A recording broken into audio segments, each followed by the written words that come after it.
Okay, good morning. I am Dr. Danilo Sadsad, one of your DXN distributors. I've been with DXN for 15 years or more. I've been a user of the product and my whole family has benefited from the health benefits of all our products. And I'm here to share to you insights about what we are facing today. Sabi ng presidente natin, we are in perilous times. So, importante po na magpagtulong-tulungan natin. We are facing a new disease and a new virus. Ang tawag po sa disease is COVID-19. At ang virus po na nagkakos nito, they call it SARS-CoV-2. Now, as part of DXN's concern and can care for its people, its family, nandito po kami to share some insights so that we can overcome and be victorious in this current situation. Now, una-una po tanong, what is COVID-19? So, ang COVID-19 po stands for Coronavirus Disease 2019. Ito po yung tawag ng WHO, official proclamation of WHO para dito sa sakit na to. What causes this disease? Ito po yung virus na SARS-CoV-2. Ito po yung CoV-2 kasi po yung SARS-CoV-1, yan po yung unang SARS epidemic natin noon. Ito po ay panibagong virus which is very similar to dito sa ating SARS. So, bakit siya tinawag na coronavirus? Kasi po, ang virus na to, pag nakita nyo siya, mukhang corona talaga. It looks like a crown. Marami siyang mga spikes sa gilid. Now, ano ang nagiging problema natin sa virus na to? Just like the first initial virus, ito po ay nagkakakos o nagkakaroon ng epekto na ma-infeksyon ang mga tao. At ang infection po nito often presents na parang trangkaso or flu-like symptoms. So, kung iba po, mayroong mga nararamdaman na lagnat, ubo, sipon, tapos medyo masakit ang katawan, well, dapat po magkaroon tayo ng konting tinatawag nating strong sense of parang suspicion.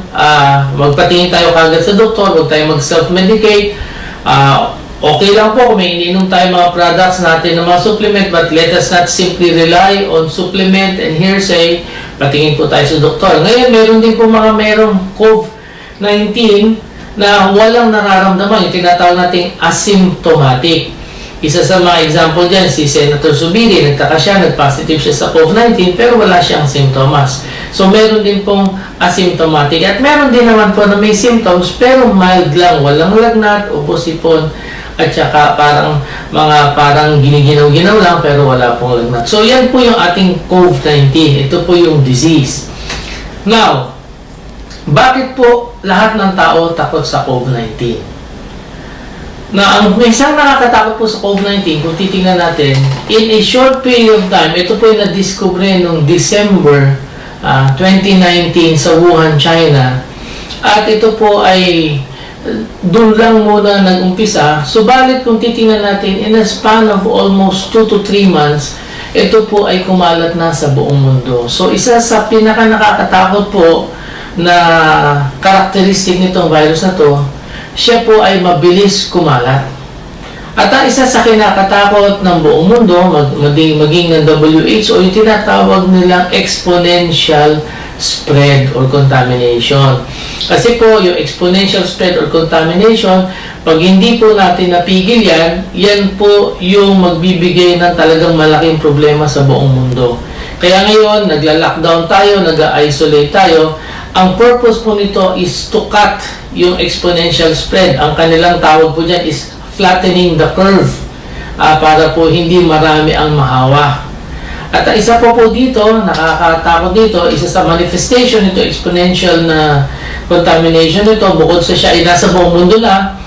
Nung dati, worried lang tayo sa number of cases na nandoon sa China, pero kung titingnan po natin ngayon, yung kaso po outside China collectively ay mas malaki pa kesa sa kaso na nasa China. Kung titingnan po natin ang datos natin, ang ating pong data as of March 18, 2020, ito po yung galing sa WHO, global data po ito. As of this March 18, ang diagnosed po is 191,127. Yun po yung total na na-infection na na-diagnose. Ibig sabihin yan, Yun lang po yung na-testing. Pero siguro, the numbers are bigger kasi hindi natin alam kung sino na-testing.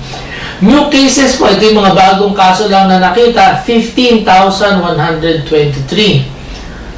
Ang total death po globally is around nasa 7,807. At yung mga bagong namatay noong 2018, anong March 18, 2020, is around 786.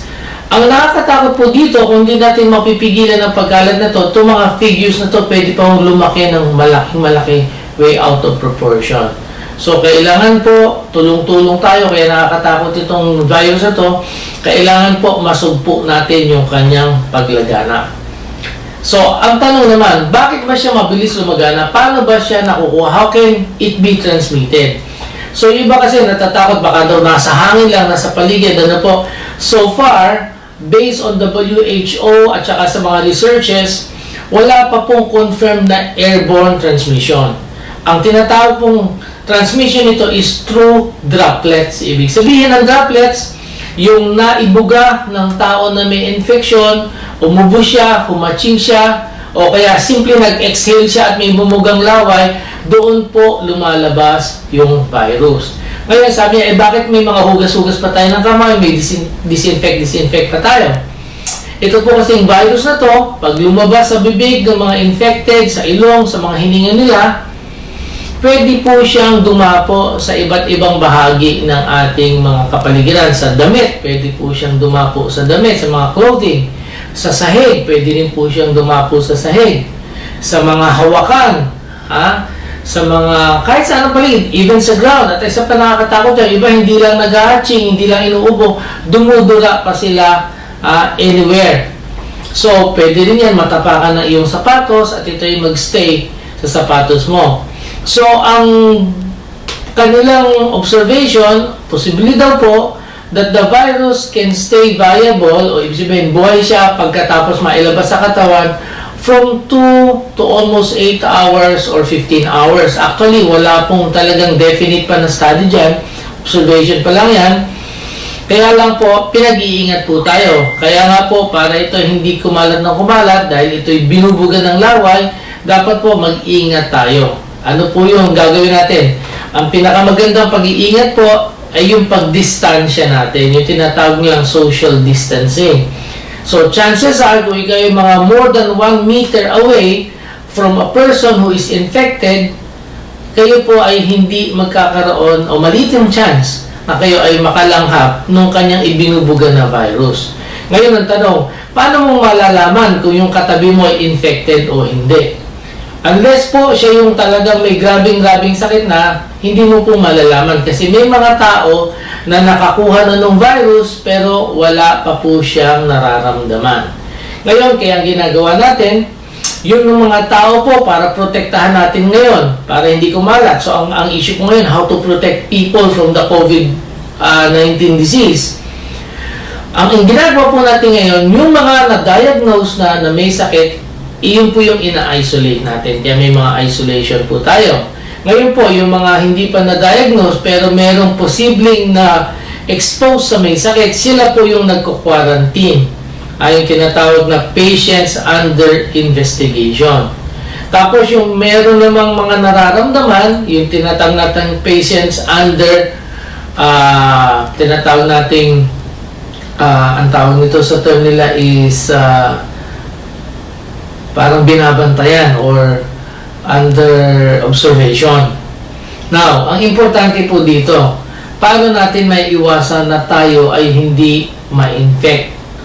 Ang isa sa pinakamaganda na tinuturo sa atin, aside from social distancing, ay yung pag-disinfect. Kailangan po, yung ating paligiran malinis, at lagi po tayong nagdi-disinfect. Kung tayo po ay gumamit ng mga damit, mga kasuotan, sapatos, galing sa labas, galing tayo sa maraming tao, or maaaring na-expose tayo, yung pong sinuot natin, aalisin natin, i-disinfect natin yung ating mga sapatos kung may mga Lysol tayo, at tapos po maglilinis tayo ng katawan, maglalagay tayo ng panibagong damit so that hindi ma-expose yung ating household.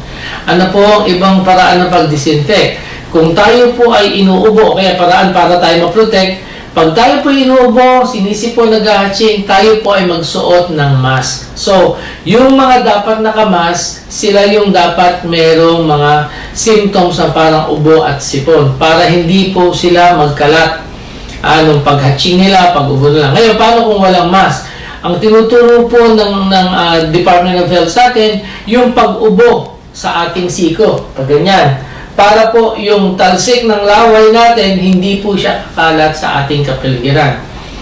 At ano pang dapat natin gawin? Of course, dahil nga po ito'y kumakalat sa kapaligiran, maaaring sa damit, sa kapaligiran, sa sahig, sa mga handles, lahat yan, sa lamesa, at ito po ay posibleng mahawakan natin. So, importante po ang lagi tayo naglilinis ng ating mga kamay.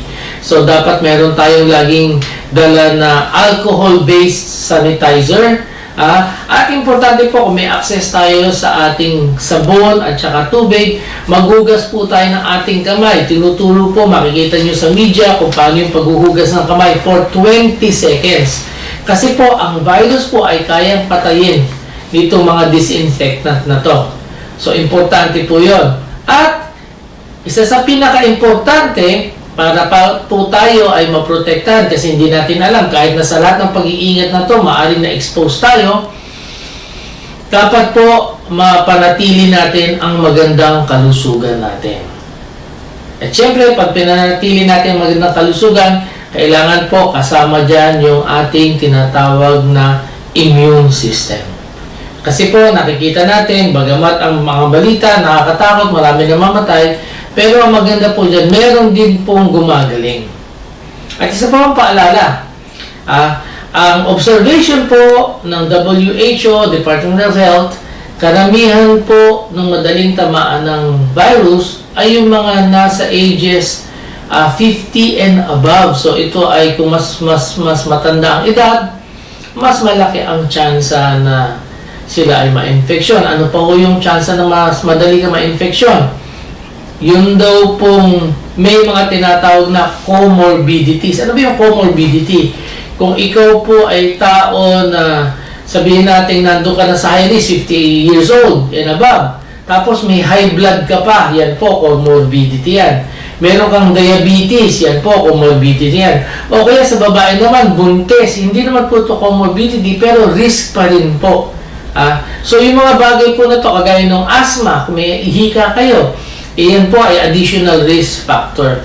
So, paano po ang ating gagawin ngayon para patuloy na maprotektahan natin ating sarili?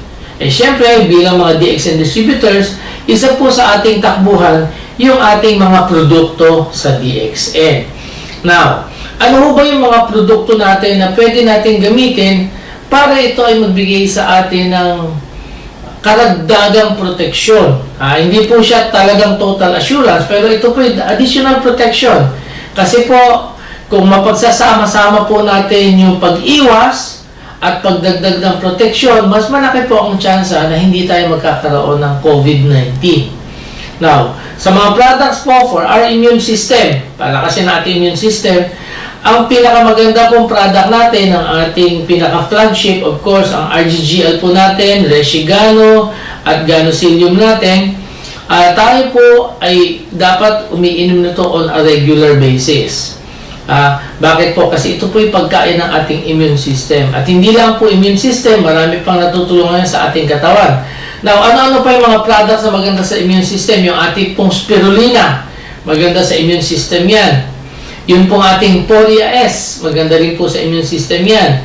Yung Black Cumin po, maganda rin po sa immune system. At lalong-lalo na po ngayon, wala nang stock ng vitamin C sa market, sa butika. Tayo po, meron tayong Roselle Juice at saka Roselle Candy, which is a very, very good source of natural vitamin C. So, ito po mga products na to, pwede natin magamit para pampalakas ng immune system. Pero, para po tayo ay mas protektado, hindi lang po immune system ang aalagaan natin. Bakit po? Kasi po may marami pa tayong products na pwedeng gamitin. Kagaya kung tayo pinagpapalakas ng immune system, tapos may high blood tayo, una-una dapat mapanatili nating under control ang ating high blood. So, paano gagawin natin yan? Of course, kung may maintenance medication tayo, iinumin natin ang maintenance medication regularly. At tutulungan natin to ng products natin ng DXN. Yung RGGL po is very good for your hypertension. Dapat po may spirulina din para yung diet natin. Hindi tayo pwedeng kakain ng masyado mga fatty food, mataas ang cholesterol, high in fat. So, pwede natin gamitin nating spirulina. And of course, yung Poria S po is very good also. At yung black cumin natin is very good for hypertensive people. Ano pa isang problema natin? Diabetes. So, kung tayo po gusto natin malakas ang immune system natin, pero may diabetes tayo, inom tayo ng RGGL, which is very good in helping control our diabetes. And of course, kasama po dyan yung ating maintenance medication for diabetes. Huwag po tayong aalis dyan. At tapos, samahan natin ng spirulina. Magandang spirulina for our diabetes. Ano po yung magandang product? Meron po tayo isang magandang product which is very, very effective para pagtulong ng control ng diabetes. Kasama ito sa tinatawag nilang King of Bitters, yung mapapait. Ito po yung ating Andro-G. So, Andro-G po is very good. Hindi lang ito nakakatulong sa immune system. Kung kayo po ay diabetic, then you can use this to help control your blood sugar. Ano pa ho, kung may asthma tayo, may hika tayo. So, pwede natin gamitin dyan yung RGGL natin, pangtulong para sa ating asthma. And of course, yung ating spirulina. At isa pong maganda dyan yung ating cordyceps, which is very good for oxygenation of our lungs. It also gives us energy. So ito pong mga bagay na to dapat tandaan natin na hindi lamang po immune system, kundi yung kabuuan ng ating kalusugan. Kasi po sa ganito mga panahon, kailangan po ang ating kalusugan, tinatawag natin dito, optimum health, yung wellness po na tinatawag natin. Madalas natin pinag-uusapan niya sa Gano Therapy. Dapat hindi lang tayo malusog, kundi tayo ay merong talagang optimum state of health, yung ating wellness. Kasi po, sama-sama po ito sa pamamagitan ng inyong iniinom ng mga maintenance medications. Kung meron kayong mga nararamdaman, importante rin po na kayo magpatingin sa inyong mga doktor. At higit sa lahat, yung access po natin sa mga products po natin sa DXN na napakaganda sa ating kalusugan. Huwag po natin silang kalimutan. Yung RGGL po, which is very good for immune system, pangtulong sa hypertension, pangtulong sa asthma, pangtulong sa diabetes. So, napakarami po siyang naitutulong sa ating kalusugan. Plus, pati po yung blood circulation natin, magandang-maganda with our RGGL. So, kasamang spirulina dyan. Of course, kung kayo po ay gumagamit na ibang product, kagaya po ng Lion's Mane. Ang Lion's Mane po, doon sa mga talagang nagme-memory enhancer, iba naka-Lion's Mane na. Maganda rin po yan because Lion's Mane also contains substances that strengthens your immune system. Marami din po itong antioxidants na pantulong sa ating kalusugan. So, importante po, bottom line, huwag po tayo magpapabaya. And of course, kasama sa mga gamot natin, kasama sa mga supplement natin, yung tamang tinatawag nating lifestyle. Huwag po tayo magpupuyat. Dapat po adequate ang ating tulog, around 6 to 8 hours at least sa gabi. Kung hindi naman po kayo makatulog sa gabi at kayo nasa mga call centers at umaga ang tulog nyo, see to it na talagang naipahinga nyo yung inyong mga katawan. Of course, importante po ang magandang blood circulation at para sa blood circulation, mas maganda daw po hindi tayo lagi nakaupo. Dapat galaw-galaw din po. So, we must always embark on a regular physical activity. Meron tayong regular exercise at least 15 to 30 minutes a day. At syempre, kain po tayo ng masusustansya at malusog na mga pagkain. Sabi nila, ito pong panahon ng lockdown, maaaring iba daw po magiging parang obese na, magiging mataba. Subalit, huwag nating pabayaan ang ating sarili. As being part of the DXN family, meron po tayong access sa magagandang produkto para sa ating kalusugan. Tulungan natin to, samahan natin ng mga tinatawag natin mga protective measures. Mag-social distancing tayo, magsuot tayo ng mask kung tayo inuubod, sinisipon. Tapos, importante po na yung ating kalusugan ay mabantayan natin. Kung tayo may mga sakit, yung mga maintenance medication, ituloy po natin. At yung mga products po na binanggit ko sa inyo, ito po yung mga products ng DXN na pwedeng makatulong sa ating kalusugan. So, importante po, in these perilous times, umiwas tayo, protect ourselves, stay in optimum health, And we know if we will be vigilant enough, we will overcome and we will emerge victorious in the midst of this COVID-19 crisis. So sa inyo pong lahat, tayo po ay maging malusog, maging malakas, mag-ingat po tayo sa lahat ng sandali, stay healthy and always be aware of the benefits of your DXN products. So salamat po, good morning to all of you, good morning DXN.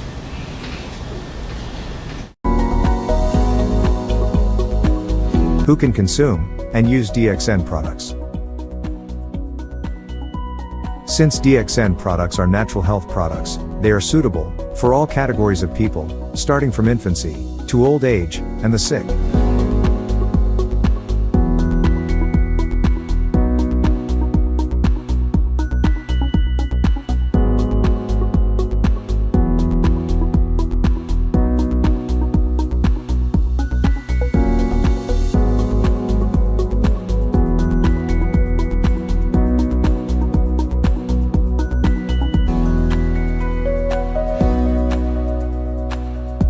Make sure you find the time and spend some money for your health before it is too late.